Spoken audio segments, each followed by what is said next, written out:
folks, it's me again. I'm putting my collection of really dumb Craftsman DeWalt boxes together. What's this? Why am I doing this video? I'm putzing around. But I do have a thing to show you, or tell you. Nothing super important, but you know what? Look at that. Ooh, look at that. A whole pile of stuff I don't like. I mean, I like some of the stuff in there, but it's good for my house. I'm not doing a tool review in this one. Plus, I promised my wife I'd be back early, so I did get something cool. It's this thing here. So we can't tell if it's on. I bought one of these. Can you tell if it goes on or off? Watch. Kind of, sort of. Anyway, we're on air, so shh, quiet. Watch the video. I bought this just because it was like, it was at TJ Maxx, and I was like, I want one of those. They make me a little YouTube room so I can do videos where I don't freeze my petunias off. So I got a on-air thing. I should probably just go like this. Oh, it's on the air in my head. Anyway, I got that. What I'm going to be doing in the video is, I'll show you here. I'm not going to do it tonight. I'm going to do it tomorrow, actually. I have this Wagner pan, which I probably could sell if somebody wanted it. But what I'm going to do, I'm going to draw on this to show you. There's a guy online who sells these things, and the dude destroys some really nice cast iron pans. I'm not going to destroy a nice one. What I'm going to do is take this pan right here, and I'm going to cut it right about over here. Probably right over here somewhere. In a straight line, of course. Down here, and see the lines on there? Well, I'm going to cut it there, and then I'm going to cut off right over here on the edge. Basically cutting off, let's see, probably, where does that go? Right here, probably. Probably should have drilled a line inside. Don't mock me because I didn't use a professional way of doing this. So here, I'll show you what I'm doing here. If you look inside, I drew a line here. I'm going to cut up the side, a straight line up the side here, and I'm going to cut the lip off here, and I'm going to make this into a spatula. Why?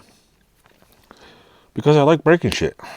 And I seen one online. I'm not paying $60 for one or 40 bucks or 50 bucks, when I could just cut this frying pan on myself. I was going to buy a cheap Lodge one, but I'm like, why? I'm just sacrifice a freaking made in the USA Wagner ware. These are not very valuable. It's a Wagner ware.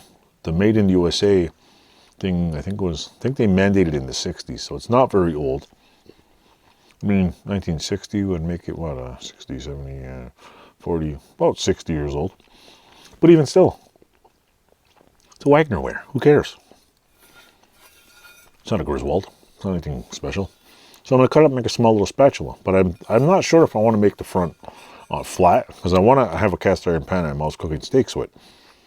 And I want to make it into a scraper. So, should I sacrifice this or no? Either way, this thing is going on that chop saw or the bandsaw, or I'm going to have to grind it. I might just angle grind it a little bit bigger and then look at it and go straighten it out. Because other options, I call somebody with one of those fancy plasma cutters and just have them. But yeah, I'm going to turn this into a spatula. It would be cool if I can get the edges off, and don't know what I do with them, but maybe make something out of it. Don't know what, but the other cool part is if I can cut the edges off, put them together and see if I can just, not to make anything, but put them together and use them to practice brazing, because apparently brazing cast iron is not very easy. But if I have this piece of cast iron and that piece of cast iron left over, when I cut it off, I can put it together and see if I can braze them together and just make absolutely nothing but practice brazing. Because why not, right? So anyway, if anybody out there has a cast iron pan you want to send me that I will destroy, I will try not to destroy this one. But by the time you see this video, I'll have already hacked pieces. So send me another one. I'll make you one. I'll send it back to you. Just don't send me grandma's frying pan, because I'm also looking, I was thinking if I could find a cracked one, I'll just throw this on the floor, whatever chips off of it. I do have a few other samples I can work from. Here, wait, I'll show you. I was thinking of making a bigger one because they tend to make bigger ones. And I have a whole pile of cast iron over here. I'll show you. Sorry about the crunchiness of this microphone. I have a big pile of crustiness over here. I'll show you. Stay with me. Stay with me, folks. Stay with me. I have a couple of other ones here I could use. Maybe I could use one of these other ones. I got a no name. This one actually looks kind of old, but doesn't say where. Yeah, this is a number 3, but it's got a heat ring here, and it's got a little triangle here, which, from what I know, the little triangle thing means it was made by a certain company, which I cannot remember right now. There's this one, which is a number 5. The fact that they don't say made in any particular country, sorry, means that they're before 1960. See, this is an old one. Wagon number 8, the way this thing's shaped, and the walls are really thin on these. So these are pretty cool pens. This one I can tell just by looking at it. I'm gonna put this somewhere so I don't drop it.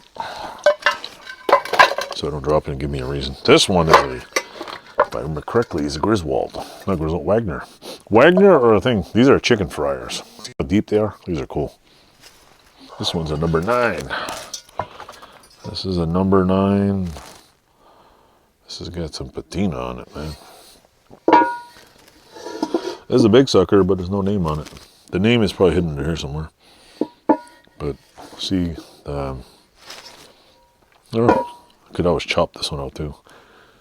The other one thing I want to do is cut one of these out, make it into a triangle, make one of those pie things. But what a waste of a giant pan.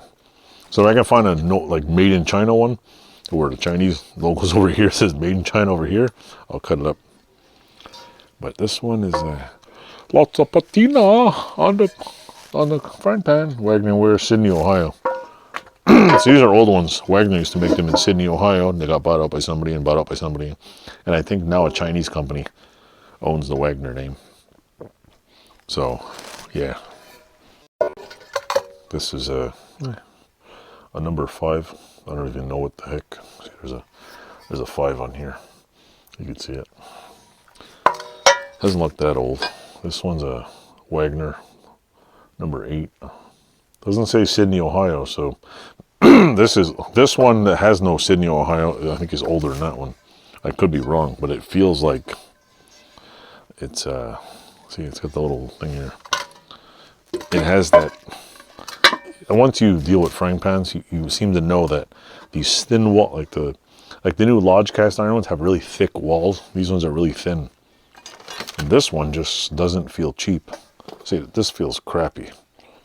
But the newer ones they made them thicker because you drop these things and they shatter to like glass. Maybe I should just chop this one up. There's no name on it. It's a number 3. Okay, roughly the same size. But I can't remember what the name of the company was. It's Birmingham Stove and Range. That the little triangle here, Birmingham Stove and Range, I think it's Birmingham, made them, and you can tell by the little triangle shape here. This one's round, so you see it's made in USA. It's just a whatever, but they made a whole bunch of pans for a whole bunch of people, and I'm gonna chop one of them up. Yeah. So stay tuned because I'm becoming a frying pan chop shop. Thanks for watching, Toodles, and thanks for looking at my rusty. Oh, this is just one little pile. I could probably stack this to the ceiling. I have in case you like old friend cast iron, I have a collection of Griswold slant logo frying pans. I have a number 3 to number 10. I have the giant number 15 one, which, see this right here? That's a huge one. Hanging up there. It's a Griswold. That's a block logo. Apparently they made the slant logo before 1920 something, and the block logo ones were made around World War II, and they were pretty pricey. I'm missing a number, what is it? 13 and number 12. The big ones. I have a deep fryer, the big giant pot. I have the Griswold wok. I like the Griswold. I just picked plus it's the black iron. It's not the gray iron. It's the black cast iron. I think the newer ones today are, or vice versa. I don't remember. But I know a lot of useless information. Plus my phone's crooked, so I don't know why. Yeah, I don't know. I have my phone crooked. I should turn it regular here, so I think it's weird. But anyway, I have a whole bunch of cast iron pans. And I bought some extra ones and I sell them in my store. So, thanks for watching, Toodles. Click some buttons, wherever. Ooh, here. Thanks for watching, Toodles.